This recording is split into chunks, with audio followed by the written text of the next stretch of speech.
From the Gospel according to Luke, chapter 24, verses 35 to 48.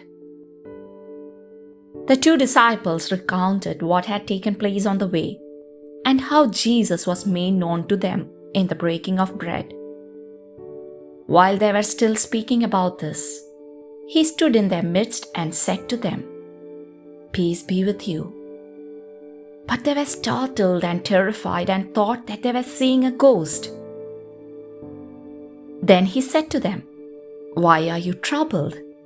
And why do questions arise in your hearts? Look at my hands and my feet, that it is I myself. Touch me and see, because a ghost does not have flesh and bones as you can see I have." And as he said this, he showed them his hands and his feet. While they were still incredulous for joy and were amazed, he asked them, "Have you anything here to eat?" They gave him a piece of baked fish. He took it and ate it in front of them. He said to them, "These are my words that I spoke to you while I was still with you, that everything written about me in the law of Moses and in the prophets and Psalms must be fulfilled." Then he opened their minds to understand the scriptures.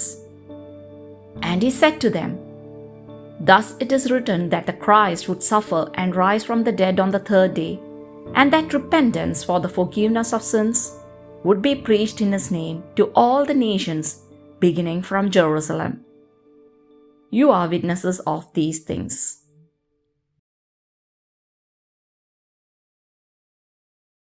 In the upper room, the risen Christ presents himself in the midst of the group of disciples and greets them, "Peace to you."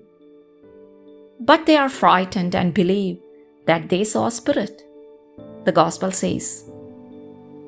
Jesus then shows them the wounds on his body and says, "See my hands and my feet, the wounds, that it is I myself. Handle me." And to convince them, he asks for food and eats it before their astonished eyes.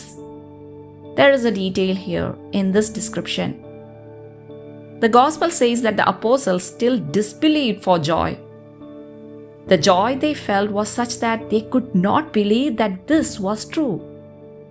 And a second detail, they were bewildered, astonished. Astonished because the encounter with God always leads you to astonishment. It goes beyond enthusiasm, beyond joy. It is another experience. And they were joyful, but a joy that made them think, "No, this cannot be true." It is the astonishment of God's presence. Do not forget this frame of mind, which is so beautiful.